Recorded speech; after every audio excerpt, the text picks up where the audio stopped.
Yeah, I had to And look at. yeah, okay.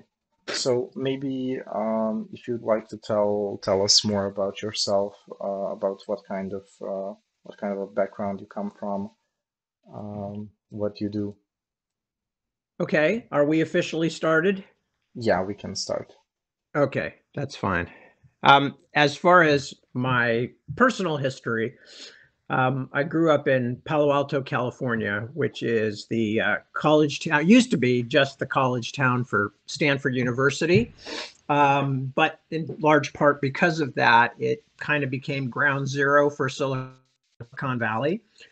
So when I was growing up, it was much more of a, I don't know, kind of a, not a hippie town exactly, but it was a, a liberal college town. Um, and now, of course, it's much more expensive because of Silicon Valley and all that. But anyway, so I grew up in a pretty open environment, and my parents were always really supportive of, their kids' creativity or whatever. And of course, I grew up in a family of readers, and in this case, that meant books, of course, because we didn't have digital digital reading in those days, or personal computers or any of that stuff. So most of what you were reading was written on paper. Um, but of course, that was the way it's been for thousands and thousands of years, and it didn't feel like any kind of a lack to me. So anyway, and my mom's a big reader, and she used to read to me when I was a kid and later on to my younger brothers. And so books and reading were always a big part of the family. And I kind of, in retrospect, I realized that I always wanted to be a storyteller of some kind. I did a lot of different things. Besides writing, came fairly late, but I was an artist. I drew, I did cartooning, I did illustration stuff. I thought I might go work in the comic book industry because I was really into comics when I was a kid. Still am into comics. I did theater, played music, was in a band for many years, did all kinds of stuff like that, did radio. So and only afterwards did I realize that kind of all of it had the common theme of wanting to tell stories to people, to entertain. Of course, anybody who's a storyteller is also at some level wants to be a teacher too, So all of that was there. And when I was in my mid 20s, I got to the point where none of the things that I had done so far were really working out in terms of me making a living. I was having to work sometimes two or three jobs while doing these other projects on the side, whether it be the art or the theater or the music. And for various reasons, I decided to try writing a book, largely because I could do it in my own time. I didn't have to worry about the drummer breaking up with his girlfriend and being homeless or, whatever.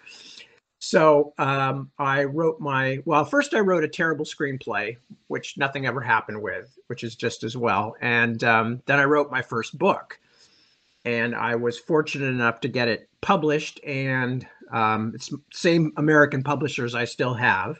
And that was Tailchaser Song. That was the cat book. Yeah. And then they asked me if I wanted to write something else. And once we had worked out that they wanted some kind of science fiction or fantasy, I said, well, I was a huge Tolkien fan and I still love Tolkien, but I'm looking at all the sort of second and third generation Tolkien clones, I guess. Yeah. And I'm not super impressed with them. And also I have things I want to say about it, I mean, in a what we would now call a metafictional sense. Mhm. So I, signed a contract to write what turned out to be Memory, Sorrow, and Thorn, the first book, the Dragonbone Share, et cetera, et cetera. And, between Tailchaser Song and Dragonbone Share, they did well enough that I was able to say, okay, that's, finally something that I might be able to make a living off of, that uses my desire to make things and share them with people. So that's kind of what happened. So I continued to follow that and was eventually able to quit working and become a full-time writer. And then I've been a full-time writer since 1990. I guess, which is, God, a hellacious long time now looking back, but it all went by pretty quickly. Okay. So that's kind of what led me into it, was that desire to make things and share them and tell stories. Have you enjoyed it so far? Oh my God, yeah. Okay. Excuse me. Oh yeah, no, I really honestly almost every single day I think about all the other, because I had lots of terrible jobs, I mean lots of them. Not terrible in the sense that they were cruel and inhuman, but just they weren't what I wanted to be doing. Yeah, I okay. was working in retail, I was working in offices, I was doing all the kind of normal things that you do if you don't Yeah. have a university degree, because that's one of the things I had put aside to concentrate on the creative stuff.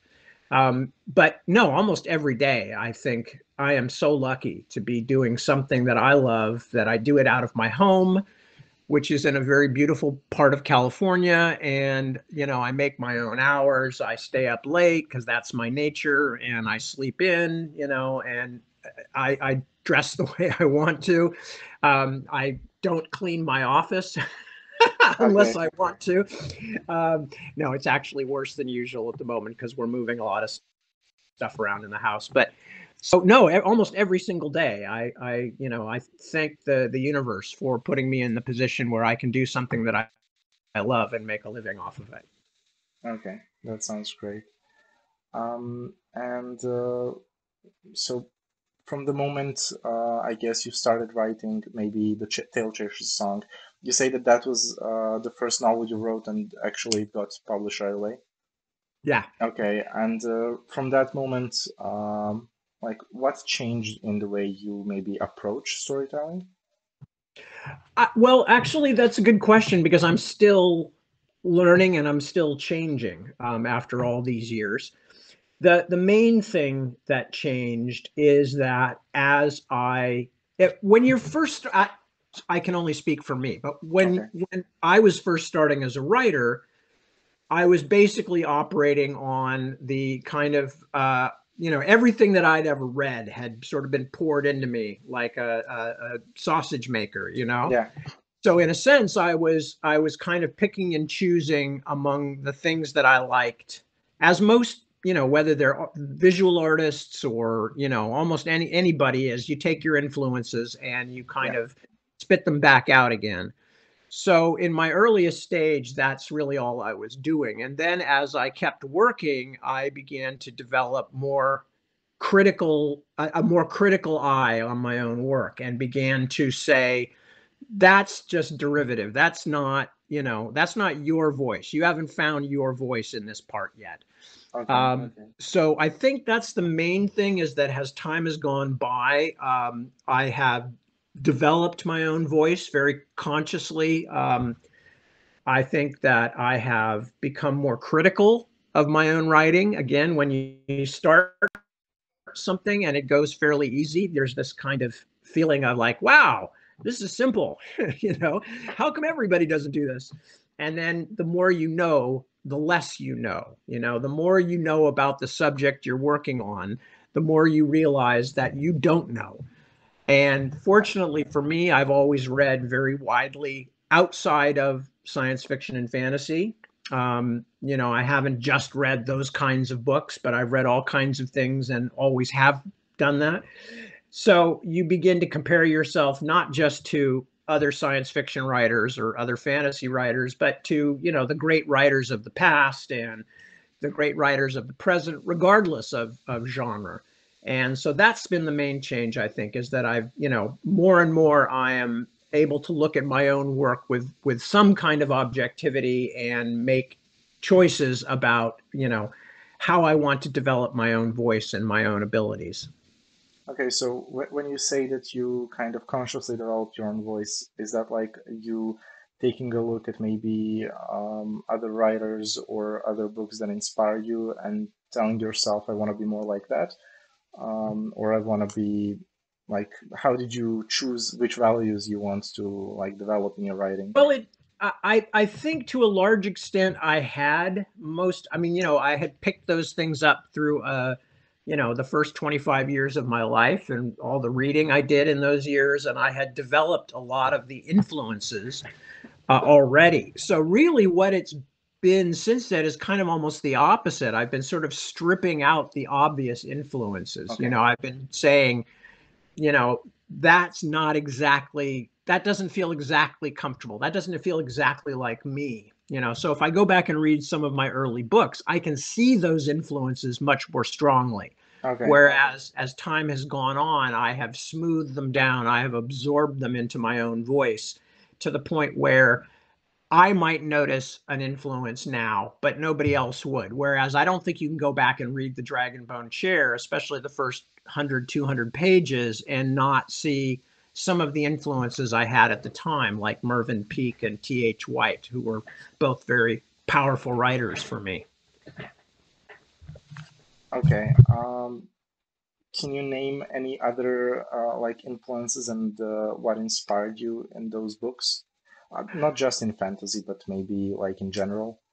Oh yeah, I mean, lots and lots and lots of things. I was very affected by Dickens, by the way that Charles Dickens kind of circular way of writing, where instead of saying something was bad, he would say something like, this was a less charming outcome than he would have wished for. That particular kind of circumspection, I guess, would be the best way to put it.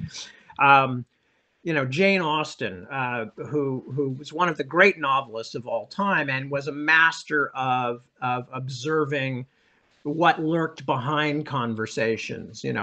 There are lots of other fantasy and science fiction writers like Ursula Le Guin, Roger Zelazny, Tolkien himself, obviously, Bradbury, whose exuberant love of language had a big influence on me, Michael Moorcock, Fritz Leiber. Barbara Tuchman, the historical writer, had a huge influence on me because of her ability to take complicated subjects and find the thing that would teach the lesson she wanted to teach without beating people over the head with just facts. She would find a Okay. letter from somebody who was present at the time that would sum things up beautifully. Plus, it's in the voice of a person who was actually there in that point in history. So there's been just tons and tons of things that have influenced me over the years. Thomas Pynchon, Russell Hoban, an English writer, but also kids' books. The kids' books that were really strong for me still influence me. Things like The Wind in the Willows and even the Winnie the Pooh books, which, when I was a really little kid, I learned irony from Eeyore the donkey in the Winnie the Pooh books. Okay. So all of these influences, and this is, by the way, Michal, one of the reasons that I tell beginning writers, spread your net of influence very wide, because the more things that you bring to it, the more individual your voice will be as a writer. The more things, if you're writing genre fiction, fantasy, science fiction, romance, horror, whatever it might be, if you're writing a genre, if you only read in that genre or something close to it, your influences will be very narrow and your voice will be comparatively very much like other people's voices. Whereas if you read super widely, you will bring many more ideas and ways of expressing things into your work. And as you find your voice, it will be a more complex and interesting voice. So that's what I tried to do, or kind of had to do. And I think it really helps, especially for writing, again, genre fiction. Okay. So it's sort of like building maybe an internal landscape that you can then express in your own way. Yeah, absolutely. Um, You need a wide array of influences, because that's what's ultimately going to be the basis for what you make. and you mentioned like when that it's very important for writing genre fiction.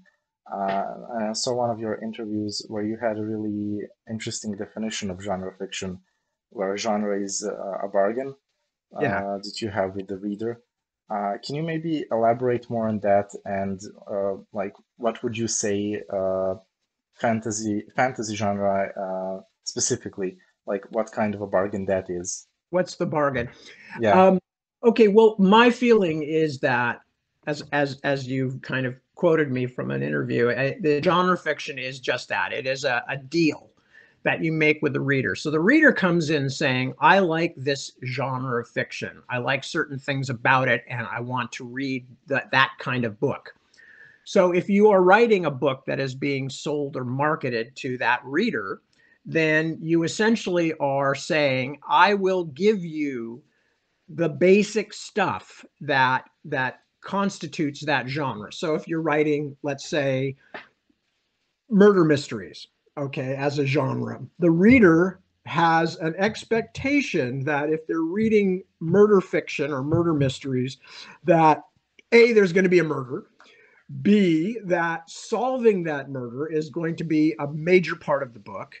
C, that the murder and the clues and all of the information that leads to the solution will make sense. That the reader will not say, well, that wasn't in the book anywhere. Where did that come from? You know, like, oh, he was hit by by a meteorite. You know, it's Yeah. like, how are we supposed to guess that?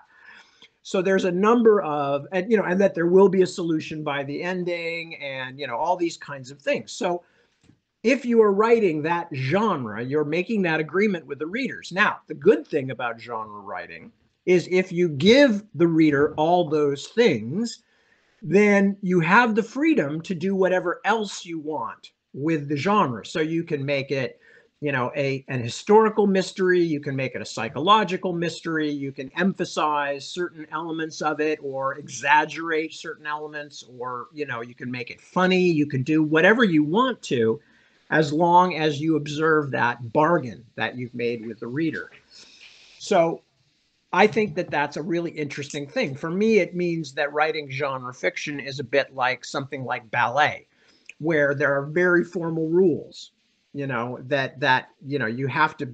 The ballet dancers have to have gone through certain kinds of training and be capable of certain physical things, and there's certain kinds of ways of expressing things that we all agree on. But once you've agreed on that and said, okay, it's a ballet, you can do whatever you want to. Okay. So as far as fantasy genre, the kind of the bargain that you're making with the reader is that first of all, you are in a universe where in some way, shape, or form, it is not our own universe. It is either our universe, but with parts of it revealed that we don't normally know about, or it is another universe entirely. So that's one of the first things you have to give them. Then there is the fact that oftentimes, not always, but oftentimes there is some kind of magic that supplants some of the rules of nature that we know in the real world. In other words, magic has to some extent is either replaced or is interlaced with science in this world. That's one of the things that makes it fantasy. Another thing is that they're usually what I would call sort of like Jungian archetypes that we associate with myth and folklore. So that there are, you know, the fair folk, the elves, the fairies, the whatever, or there might be giants or dragons or whatever. And you can make the changes to those things as extreme as you want. But you're essentially saying to the reader, it's a fantasy novel. There will be creatures in this that are not human, that will nonetheless have to be dealt with in some way, shape, or form. So these are some of the things that you're agreeing with the reader when they start to read your fantasy novel.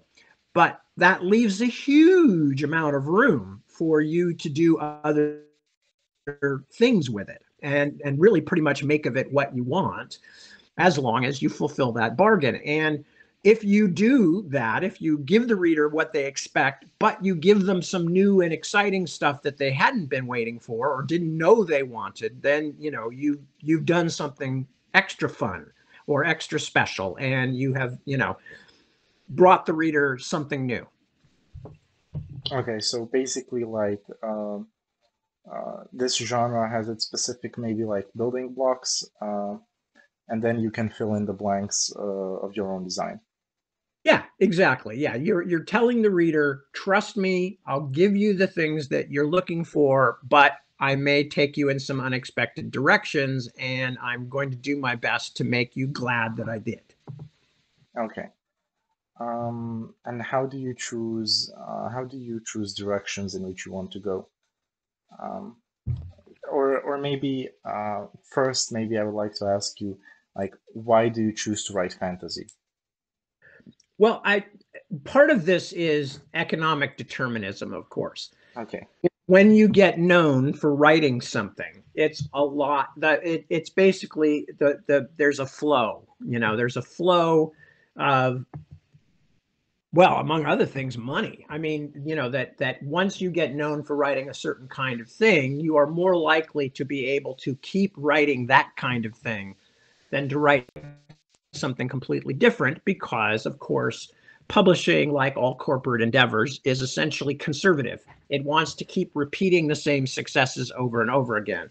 So You there's kind a of already like penetrated the markets, right? exactly. And, it's the reason, for instance, that in the last 20 or 30 years that sequels have taken over the film business. It's easier for a marketing entity like a corporation, whether it be a movie company or a publishing company, it's easier for them to market something that everybody knows was already successful.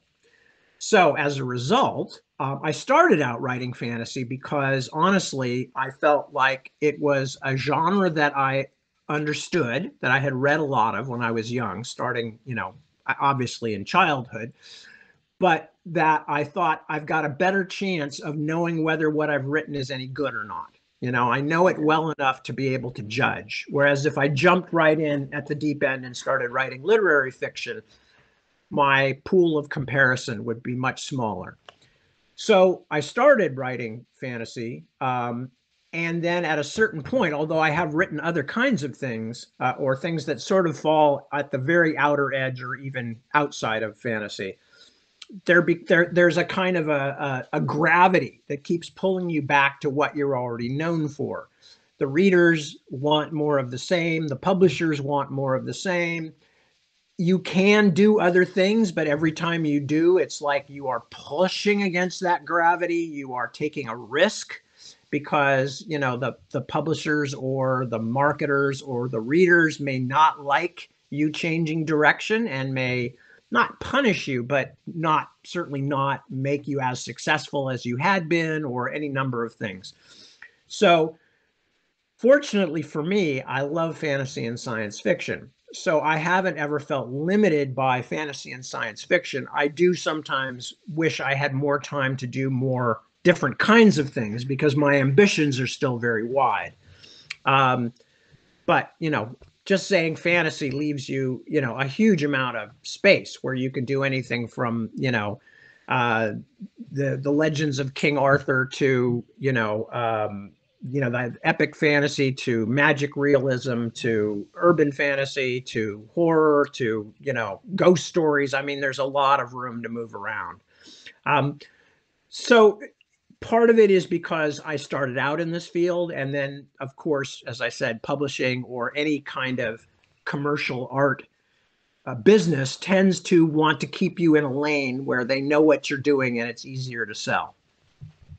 Okay, so and if you weren't writing fantasy, maybe what other genre or what other kind of fiction would you be interested in writing? Or if you could Oh, maybe write not something now without having to worry about market penetration or whether sure. or not your readers are going to be happy with that. Right. Actually, the first book after Tailchaser song, my first next book was going to be a historical novel set in 18th dynasty Egypt, which is Akhenaten, Tutankhamun, all of Okay. that. That was what I was doing. And my publisher said, well, look, we just bought your first book and we only do science fiction and fantasy. So you really need to pick something that's more in our field. And that's when I wrote The Dragonbone Chair. But yeah, no, I mean, I could see me writing historical fiction. I could see me writing crime fiction. I could see me writing mainstream or even literary fiction, because not all my ideas fit into these genre boxes. I actually do want to write a book about where I grew up and when I grew up, but it will probably be fiction rather than an autobiography. Um, so there's all kinds of things I'd love to write given the chance, and will if I get the chance. Okay. Um, And actually, the Dragonbone chair originally, if I read correctly, was supposed to take place in like a mythical version of our own world, right? That was a very early thing, yeah, because I had always been really interested in the legend of Prester John, who was Okay. supposedly the last Christian king in the East. And this was a Crusades era legend. And I was always fascinated by that. So my first initial thought was, to write a Prester John who is kind of like a King Arthur or a Charlemagne, kind of quasi mythical, and what happened after that king died. So that was the initial idea for the book. And then for a variety of reasons, I decided I want it to be a pure fantasy novel. So I won't have it take place in the real world because I actually know history a little too well to be comfortable doing that, because I'd keep going, no, Okay. but what about this? That really was going on there at the time. You can't just ignore that. And, it would be more complicated. So I decided to make it purely fantasy. Okay. So you couldn't let yourself bend the facts, right? Yeah, that was, and it was also just very early on, I realized that the story was already changing because, I realized it was not going to be so much about the simply the fight between two contending brothers for their father's crown. I realized that it was going to be a lot more complicated and a lot more magical, and there were going to be a lot of other factors involved. I didn't know yet it was going to be as long as it has become, but I knew it was going to be more complicated. Yeah. Okay. Do you think that you will find a way to deal with this curse where the final book of the trilogy is always split into two? Right? Do I think I will be? Like able to find a cure to that curse? Well, unfortunately, the Ostenard books now are become so firmly attached both to me and to my reputation that I will probably be writing Ostenard off and on, forever. Okay. I will this, but this story will end in this next volume. As a matter of fact, I'm in the last 100 pages or so right at the moment, and I can promise you that everything gets wrapped up and tied up. I pride myself on that I do actually finish these long stories. I'm on my fourth or fifth or whatever it is by now. These multi-volume stories. So what's going to happen is sort of, it's going to end, but there will be areas that can be explored in the future if I choose to do so. Okay, and so do you intend to like wrap up everything that you came up with so far, and then start a completely fresh story in Austin Art? Or do you still think there's like some gaps that you left that you can fill in?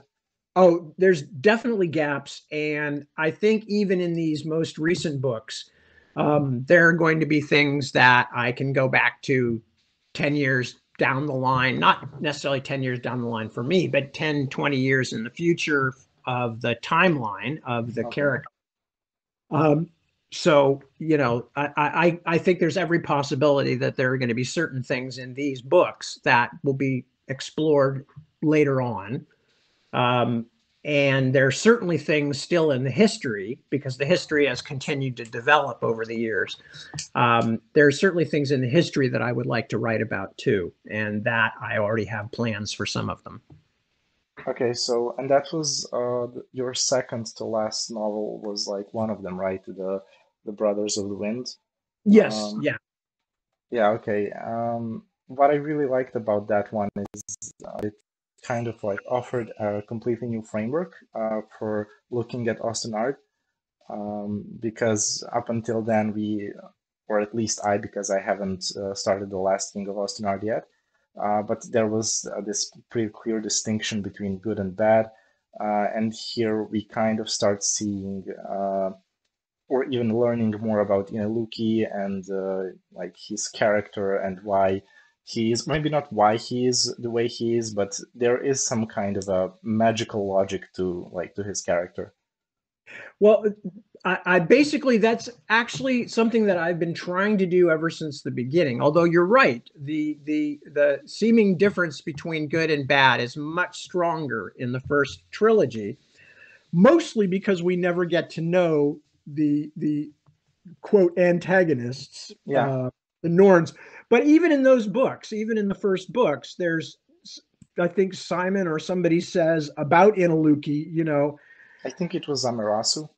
Amarasu, maybe, that somebody says something about Inaluki being, basically a monster Uh, in his current form. And I think it's Benebek actually, but, or maybe it's Morganes, but somebody says, what possible good thing could you say about this monster? And they says, well, he loved his own people more. He loved his people more than his own life.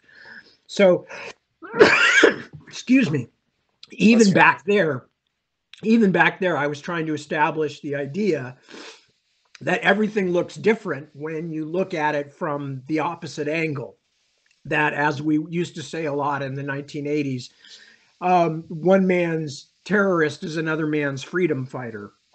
And so, even back then, I wanted to make the point that we are only seeing one point of view here.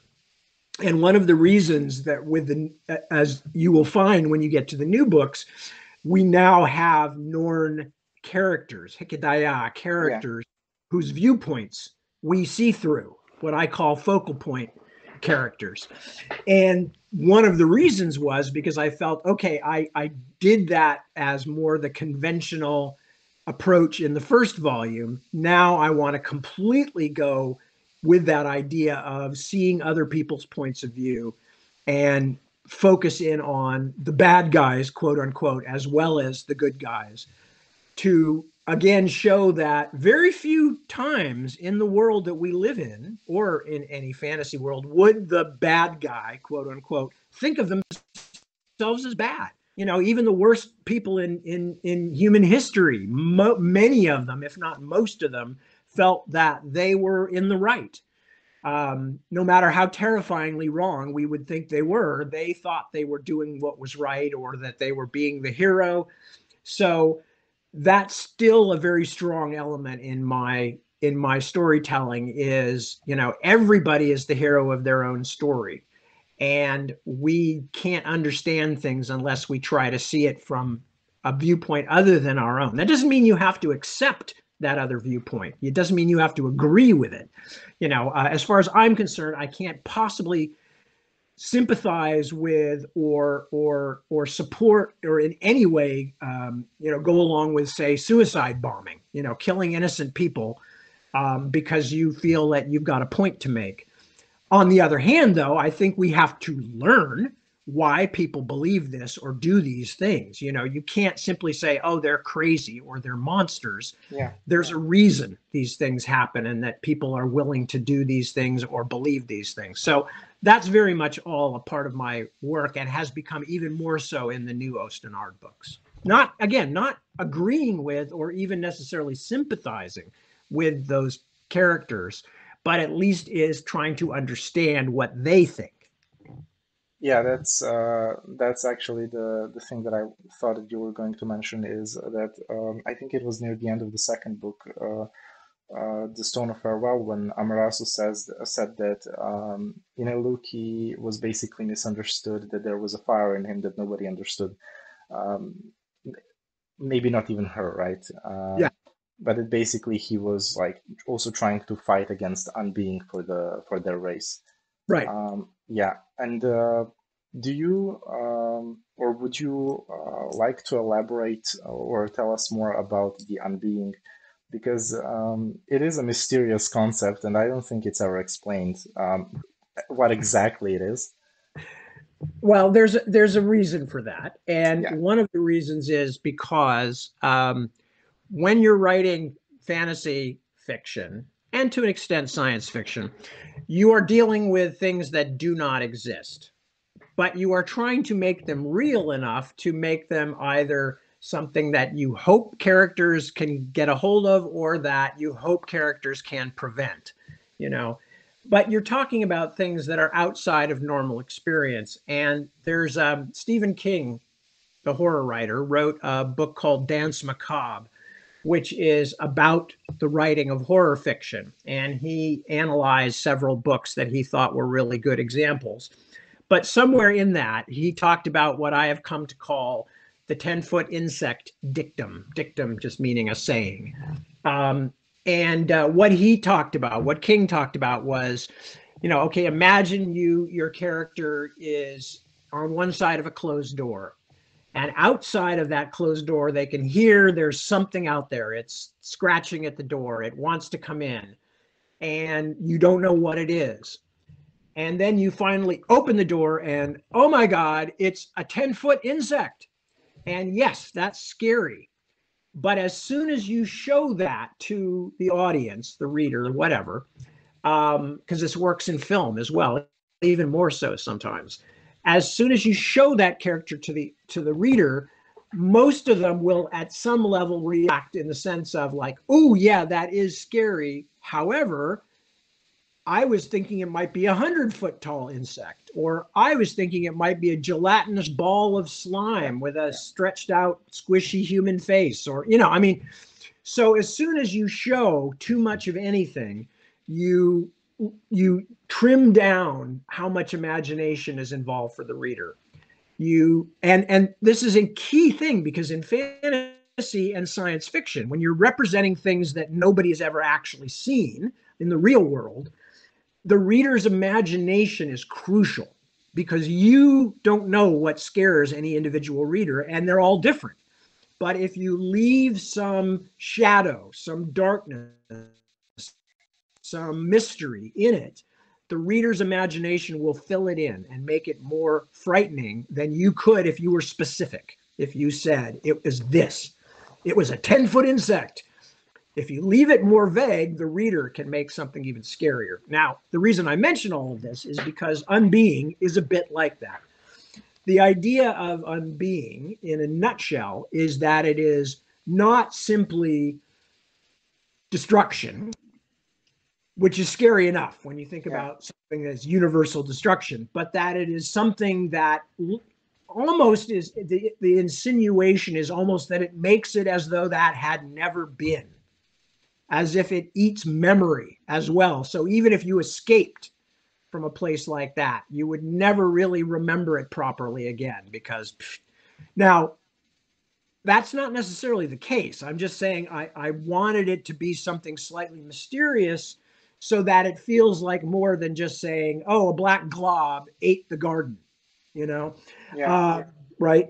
I don't want it to be just simply another version of the Blob movie. I want this feeling that something worse than mere destruction happened.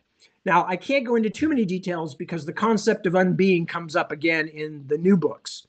And so I don't want to get too specific about it. But the basic idea is just that it is a form of destruction or oblivion that is complete and utter, that it does more than eat away physical things, that it takes away memories and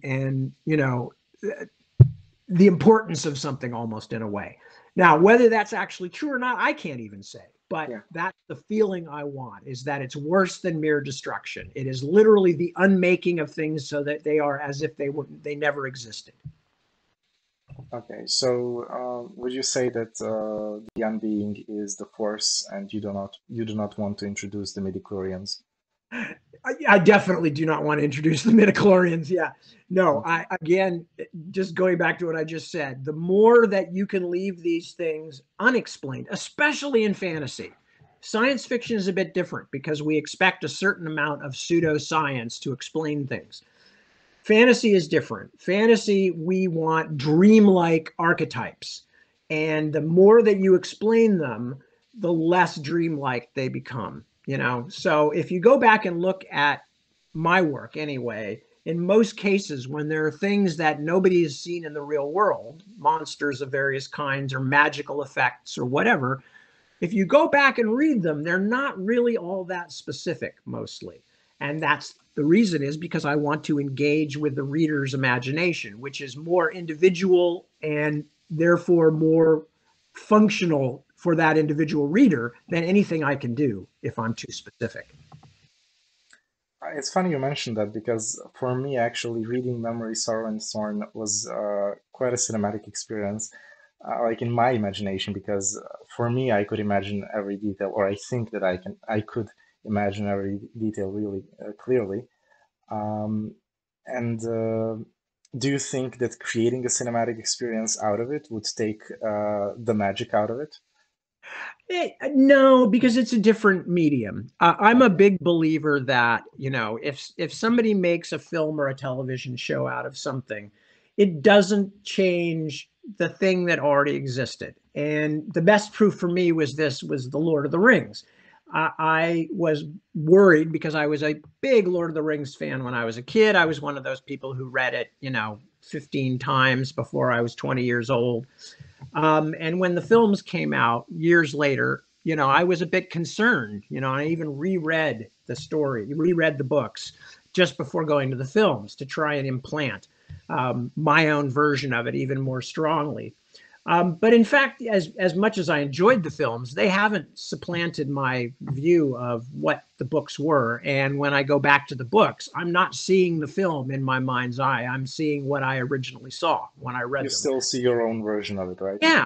Which interestingly, going off of what I was just talking about, interestingly, I realized when I went back just, in the early 2000s or whatever and reread, all the scenery that was in my mind had very little to do with what Tolkien was describing because I didn't know what most of the things Tolkien was describing looked like when I was 13 or 14. But the scenery that was in my mind was the scenery that I had seen with my parents on camping Of trips in course. California.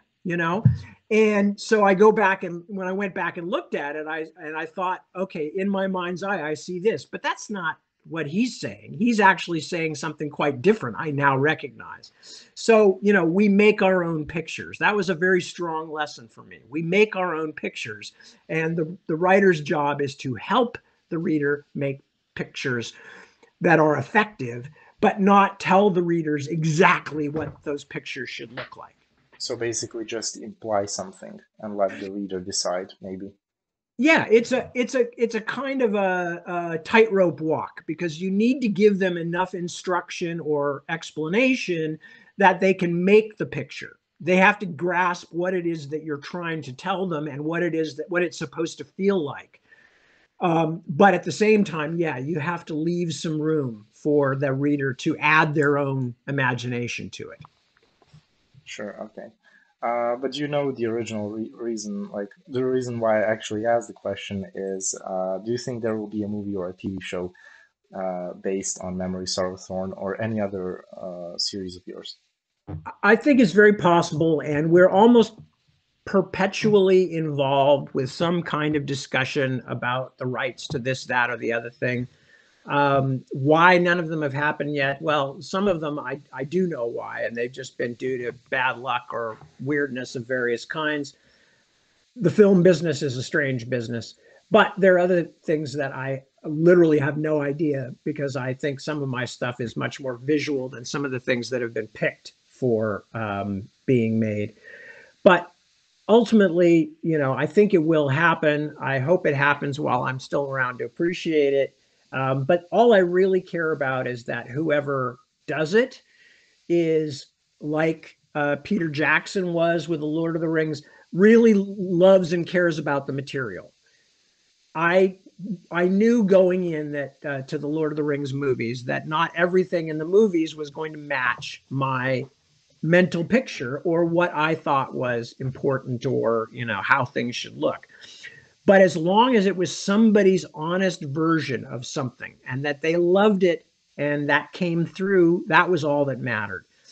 And having seen that with the Lord of the Rings and that it worked for me, even though it wasn't exactly what I would have done, that's the same way I am now about anything that gets done with adaptations of anything of mine. As long as somebody approaches it like, I really want to make this, I think this is a great story and it would be a great visual story too, I'll be okay. It's not my book. It doesn't change my book. It doesn't take away from my book if they don't do a great job or something. So yeah, I'm open to it. Okay. Would you say that you're a fan of Peter Jackson's Lord of the Rings? I think, yeah, there are certain, I mean, I'm a Tolkienophile, so there are obviously things that I go, I wouldn't have done that. But they're minor comparatively. I didn't agree. I didn't like the dwarf tossing joke. That's a Okay. bit of that's an obscure bit of Australia, New Zealand humor. Okay. Do you know what that is? No, actually, no. Oh, okay. Well, there's a line in the movies where Gimli says to, I can't Yeah. remember if it's Thorn or Boromir, It to was to never toss, Aragorn. Oh, yeah, yeah. never toss a dwarf. Well, that's because in Australia, back 20, 30 years ago, they actually at the bars or pubs or taverns, there was a while where there was like a thing where they would do dwarf tossing. They would get little people and like dress them in like a Teflon, not Teflon, Okay. what do you call the stuff that sticks? I've just gone totally blank. The stuff that sticks to other sticks to other surfaces. And that they would then take these people and take these small people and throw them against a wall that also had the same stuff on it. I don't know Okay. why I can't the word suddenly. This was like done for fun. I mean, the people who were being tossed were in on it. They were Yeah. allowing it to happen. It wasn't just a cruel attack on small people. But it was a kind of a weird Australian New Zealand joke as far as I Okay. know. But first of all, I don't think anybody else but me and a few local people there probably even remembered that there was such a thing. So there were small things like that I went, I wouldn't have done that. I wouldn't have done that. Velcro. They would Yeah. dress people in Velcro and have Velcro on a wall Okay. and take turns seeing how high they could throw them up against the wall where they'd stick. Just a dumbass, thing to do in a drunken Australian tavern or whatever Okay. on Friday night. But anyway, so there were a few small things like that where I thought that they made Gimli a bit more of a comedy character than I wanted, and some things like that. But by and large, I thought that the things that they chose to do and the attention to detail and the clear love of the material far outweighed any of those complaints I might have. So yeah, I enjoyed the film a lot. It's not exactly the same as my experience of the book, but it couldn't be. It could not possibly be. I personalized that book for me when I was 11 years old and read it for the first time. Before The Hobbit, I read The Lord of the Rings. And so it was never going to be Tad's version. But it was Peter Jackson's and his wife's version, and whoever the other woman who wrote with him, I've forgotten her name. And that was what mattered. It belonged to somebody. They took responsibility for it and they made the best version they could of something they loved. And that's all you can ask for. Okay. And now that we talk about that, I'm not sure if this is a loaded question or it might influence some of the deals you may have or you might get in Hollywood. But are you looking forward to the new Rings of Power series? To the new Rings of Power series, I have no feelings about that one way or the Okay. other. I kind of keep a distance. Not There's a part of me that is on the one hand that from a commercial point of view always wants fantasy to do well Yeah. on television, but there's another part of me that says, yeah, but they should be spending that fantasy money on my fantasy. So it's always a Okay. hard choice. um, I think by and large, I'm interested to see it. You see so much nonsense on the internet, like, oh, the fans are up in arms about it already, or, oh, Yeah. Yeah. fans say give it a chance. So I'm just going to wait. I'll probably watch some of it and see what I think of it. I'm not particularly biased one way or the other. I Sure. won't automatically watch it and say like, okay, unless they really screw it up, I'm going to watch this all the way through. But on the other hand, I'm not going to go, oh, I'm not going near that. It's they're messing with the sacred canon, Of or course. Yeah. So I'm just kind of like, eh. Plus the other thing too is, I hardly have any time to watch TV these days, and when I I was gonna do, ask you about that next. Yeah, no, I mean, I just, I'm usually either working on these very complicated books, and then when I'm not working on those books, sometimes the last thing I want to do is read more fantasy or watch more fantasy. I want to watch, sports or old movies or comedy or, something that turns my brain, my work brain Okay, off. So that's another thing too, um, there's only so much of this stuff that I can actually find time and attention for. sure. Well, if you really want to be entertained, go to YouTube and find one of the trailers that Amazon released for the Rings of Power, and just check out the comments from people. There are some really creative things down there, and you can have like an entertaining hour or two reading those. Yeah, you want to talk about a visit to an imaginary land. That's the comments on almost any Yeah, internet website. Sometimes quite horrifying lands too, but yeah, no, I hear you. yeah, but the people really outdid themselves in this, and it's funny actually. It's not like um, it borders like that line with bad taste, but it is funny. Yeah, yeah. Um, Oh, or I will check it out. Yeah. okay. Um, so you said that you don't really either have time to read fantasy or that you prefer not to when you're not working. But are there any fantasy books in recent years that really impressed you, that you would like to mention? Well, again, that's my problem. My wife Deborah Beale, who was my British publisher. She was a publisher, for a long time. She does some writing herself. She's been, an editor. And Deborah oftentimes says to me, like, "Well, how do you keep up with the trends in the field if you won't watch these things or read these new books?" And I said to her, I said, for one thing, I think basically what I'm writing was made part of me by the time I was about 15. So I don't think anything's going to really change the fundamental writer underneath. That writer already formed, and it was just a question of refining the technique. But almost all my influences are from the books that I fell in love with when I was in that early phase of life where the things that affect you then become touchstones for the entire rest of your life. The same is true with music, with all kinds of things. You discover these things between the ages of like 10 and 18 While you're that, still impressionable, basically. yeah, absolutely. And they become these things that are really important to you. So I said, I don't think that reading any new books is going to do much of anything except make me, say like, oh, I can't use that idea because so and so used it. So I'm not reading that much of anything in my own field. I always feel ashamed because I know some writers do. I know some writers are like writing reviews and following everything. And I'm like, well, how would I read outside the genre if I read all these books? And how would I get my own writing done and be, a dad and all these other things that are part of my life, if I was trying to keep up with the field? So I kind of, I just kind of given up. I wait for somebody to tell me, oh, you should really read such and such.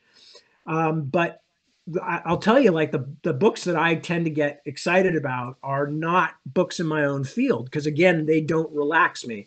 I was very excited when the last Hilary Mantel book about Thomas Cromwell came out because I'd gotten very involved in the first two. Thomas Cromwell was Henry VIII's sort of main guy in charge. Yeah, that Um, was the Wolf Hall. That was the first book, right? Sorry. The Wolf Hall was Yes, the yes, first book. Yeah, exactly. Exactly. Wolf Hall, Bring Up the Bodies, and then the most recent one is the something mirror, mirror yeah. and the mirror and the light. Anyway, so I will get involved with things like that because they interest me in and of themselves, both as a beautiful piece of writing, but also as a time in history that I'm very interested in. Um, Whereas and I know there's some wonderful things being written in fantasy and science fiction these days. I know that from having read bits and pieces of them or occasionally from reading some of the books. Um, but I am not the right person to comment on them because I'm not reading enough of them to be able to compare and say, yeah, well, these were both good, but this was definitely the best, Okay, or sure. something like that. Okay. So how do you, yeah, you mentioned that you would probably be writing Ostenard on and off, um, Hmm. yeah, for a while longer. Um, do you think that you're going to go into fresh new worlds, let's say, as well, or are you just going to continue expanding on Ostenard? I, I I would say probably almost certainly both, Okay, because I always have new ideas. That's never a problem for me. The problem for me has always been finding the time to write, especially because I tend to make some of these stories quite long. I have more Ostenard stuff that I would like to write, and the number of stories has expanded while I've been writing this new set of novels because I've kind of uncovered all these times in history that I had mentioned before but hadn't really looked at in detail. So that's definitely true. I still have some more Ostenard things I'd like to write, but I also have other things I'd like to write as well. And some of them are things that I've done some stuff with already, but some are completely different. There's some stuff that I would like to get to that I've only ever thought about, but have never actually started to write or published any stories about. So yeah, there's other stuff. But again, you're talking about limited time, as all yeah, of our time is limited. I'm not saying I'm more limited than anybody. We all have limited amounts of time. The responsibility of making sure that I can sell enough books that I can continue to keep my family alive, which is, always crucial because there are several people and animals that are counting on me selling books so that they don't starve. or And escape yeah, due or to starvation. yeah, that maybe he's trying to make sure that he has a way to feed himself if I fail. But, so there's always this pressure to write things that the publishers will be happy and can market easily. But there's also pressure from inside me to write things that scratch all of my other itches. I love inventing new worlds. I don't want to only just be refining worlds I've already invented. I have other things like that I want to do, which is one of the reasons that, say, for instance, I did the Bobby Dollar books, or I did the War of the Flowers, or, well, Otherland's quite different, but, I like to change things around and have new things to invent and not simply be doing the same things over and over. So if I have my way, I will be doing both for as long as Okay, I continue to write. great. So, how do you approach world building? Because that's something that you're clearly very passionate about. Um, do you have like a system, a process, or do you let things ruminate? Do you find stuff that you like and try to incorporate that? That's a good question, and I'm not sure there's a simple answer, but the best answer I can give is I'm a big believer in trying to grow things in as organic a method as possible. Um, there was a long time back, this debate started between artificial intelligence and artificial life. Artificial intelligence is an attempt to replicate a human type intelligence essentially from the top down, meaning you decide what a human type intelligence is and then you try to create a machine that can do it. Artificial life is the opposite approach, whereas you take a machine and you create something like life at a very basic level, and then you let it begin to organize and get more complex until eventually you hope you reach something like a human level intelligence. AI is now what we call this, but it's not the old-fashioned kind of artificial intelligence, that top-down approach. It's more of a bottom-up approach. It's learning as you go. In the same sense, when I'm world building, I start with something that I think is crucial to anybody who wants to be a world builder, which is to know a decent amount about history, human history, and science, to understand how the world works, to understand something about what we've seen of human civilizations in the past. Again, not even if you're not recreating a human civilization, but just because those are the examples that we have of how things have worked in our world. So once you start with those, I think then as a world builder, you decide, okay, what things are different than the world we know? So if I'm making in the case of Osten art, a sort of a 14th century European cognate civilization, which is where the Dragonbone chair begins. It spreads out into stranger and more complicated things, but it starts in a very kind of 14th century European world. If this world is like the 14th century, how is it different? You start asking yourself. And then when you come up with some differences, well, there is magic of a kind, and it works in certain circumstances. There are non-human peoples, okay, in my case, the Scythi and the Norns, and various other creatures which are not quite one or the other. Okay, well, those are the Tanuka Daya, the Niskis and the Delvers and all that. So then you take those things that are different from the real world and you try to organically figure out how that might change things so that your world is not just like the regular world. So for me, it's that organic approach of building slowly up from a few basic changes and trying to let the logic of those things carry you forward rather than saying, oh, I want people to be able to fly, so therefore everybody can fly. Well, yeah, okay, that's fine. But they're not only had you better be able to explain it in a way that feels reasonable to the reader, but you better also have an idea of how that's going to change a civilization. It cannot just be New York, except everybody can fly. I mean, it's something's got to be different. You need to explore those possibilities. What are the connotations does it have? Yeah, how is that going to change the world? That's one of the things that drives me crazy with what I would call mediocre fantasy, is that a lot of them have magic everywhere, and yet they seem otherwise just the same as our medieval civilizations. And you say that can't be. There's got to be something that would be. What if we had discovered steam power, in the 900s or in the year 1000? If you have magic and it's been around all this time, things would be different than they were than they are or were in a non-magical society.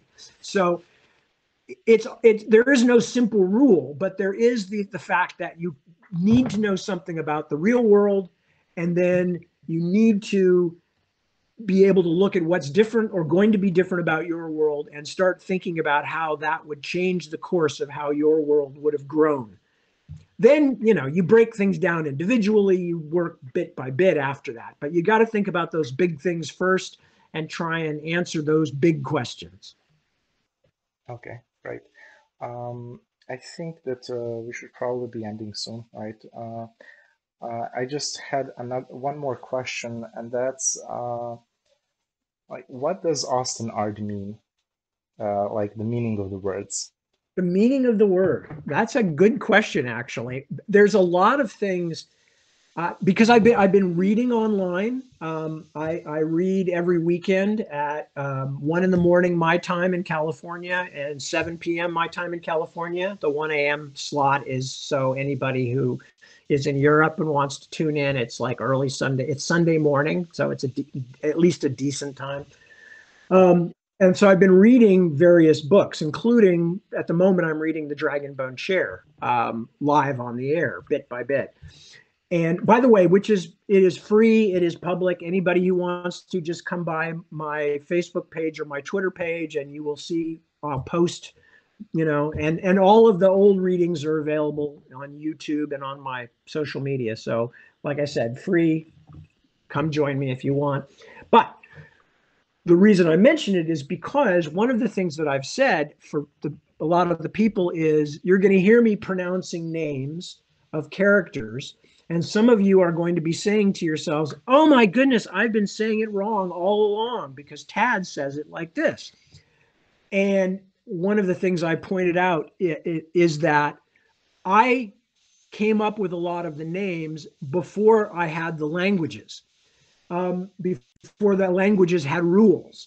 So some of the character names that I use have very little to do with what the rules say, how they should actually be pronounced. Because for me, the names came before I'd figured out what the rules of those languages the names came from were. Now, the reason I mention this is because Ostenard is one of those things. Ostenard or Ostenard, I don't care how people pronounce it. Ostenard probably means Eastern stone. And it was probably named by, it's probably the name that came with King John from the Western Island that he came from when he made Westerling, that language, the sort of official language of his empire. But it probably originally came in to that Western Island and into Rimmersgard as part of the Rimmersmen first coming to Ostenard from over the ocean. Because from the direction they were coming, the first islands that they saw would have been the farthermost eastern stones that they had reached. So that's my guess.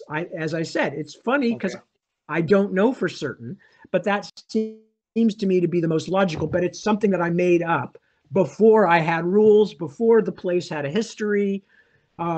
So what I'm doing now is making up a rule after the fact to explain it.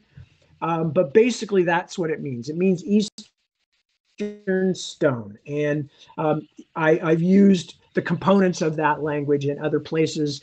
They're roughly based on Northern European languages in a lot of ways. So I've used certain rules and things. But that's what I would say it probably means. And it probably came in with the people from over the ocean to the west. Okay, well, my theory was that it was a play on Middle Earth, just like Middle Earth kind of draws from Midgard. Right. So it was etymologically drawn from that. So my theory it was that it was Eastern Earth or something like that. Well, and essentially, the Ard part does mean Earth in that Yeah. sense, like Earth, like land. So that's what I'm saying. There is no hard and fast because the name came before the history of the place came. So I'd already established it, and I've found various ways to explain it, and that's been true with a lot of it. I mean, you have to remember, I started this thing, God, 1986. I started writing the Dragonbone Chair. So that's a long time ago. And the fact that I remember any of it is kind of a miracle. But I do know that that's one of the things that comes up a lot is that, a lot of these names and characters and things were invented before the world was really fleshed out. So some of them have names that are not pronounced the way I'll give you an example. Miriamel. Simon's wife, Miriamel, is her name based on the fact that the language it came from was sort of Latinate, the Nabani language. Her name should be Miriamela or Miriamele or something along that lines. The E at the end should actually be pronounced. Yeah. But long ago, I gave it much more of a almost like a modern French pronunciation. Because that I didn't have rules for that language when I started. I just said I like that name, I like the sound of it, and so it stuck. And that's one of the funny things about working on something over so many years is you're standing in your own footsteps, and you're following a path that you already started literally so far back you can't remember a lot of being on that path before. So it's interesting trying to be consistent with something that you can't even remember why you chose it in the first place. Okay, and just one more thing, because this is something that I never kind of got. Because most of the peoples and the nations kind of are, I get their like real world equivalents, where Naban does seem something like something Mediterranean. Erkinland, I guess, would be, for me at least, I imagine it's something like Britain or Rimmersgard, like would be Norse, Vikings, and so on. What I never understood was the Hernstir or Hermsland. What would the real world equivalent of that be? Oh, well, okay, there's two parts to answer that. I'll try to make it fast and succinct. Okay. Hernistir is basically to the extent that it's modeled on something, it's Celtic or Okay. Gaelic. So it's very much based on, or it's meant to evoke, I should say, and I'll explain why in a moment. It's meant to. Yeah. So we're back online. Okay. So, okay, first off, Hernistir is meant to represent, Celtic or Gaelic, pre-Christian, although, also medieval in its culture and its technology, like the other countries. But it's supposed to represent the kind of a pre-Christian, say Gaelic or, like Ireland country. But that being said, I didn't mean to suggest that there were these sharp differences between each of these countries and that each one was the equivalent of Ireland and England or Germany or Iceland or the Yeah. Norse or whatever. My idea was strictly I knew at the time that I was going to be writing a very long, complicated story. My own tendency is to have lots of characters and see many different things through those different viewpoints. So I knew there were going to be a huge amount of characters and character names and all that. So one of the things I decided when I was starting the books is that I would have these very distinct differences in the reader's mind between what kinds of places these countries were, that the languages that the names came from would then be, to at least somebody who's fairly well read, they would see, oh, that's a Celtic kind of name. That must be from Hernistir. Oh, that's a Norse or Icelandic kind of name. That must be from Rimmersgard. Oh, that sounds like Anglo-Saxon. So that must be from Erkenland. And even in some cases, you would see things like, oh, the Thrivings language of the grasslands is actually related to the Erkenlandish language because they're both based on Anglo-Saxon. So that's not to suggest that these people are Anglo-Saxons in any way. It's to say to the reader, yes, there is a connection here. There is a connection between these two people. The fact that the Nabani language is Latinate and has some similarities to Latin, to Spanish, to French, to Italian, is not meant to say these people are, like Rome or Of like course, yeah. medieval France, so much as to say these people are a group with a common language. So when you see a name, you can decide where they're probably from.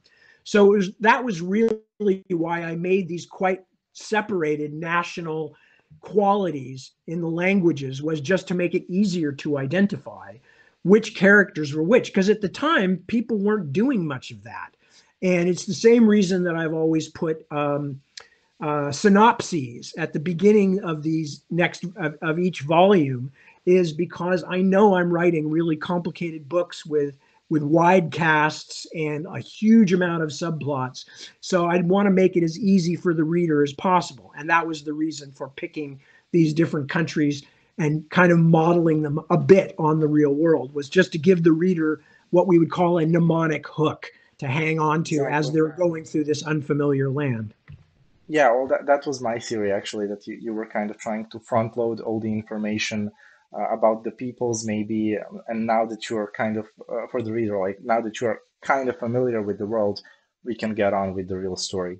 Exactly. And yes, your intuition was correct. Okay, well, thank you for joining me for the interview. It's been a real pleasure talking to you. Thank you too, Michal. I've enjoyed it.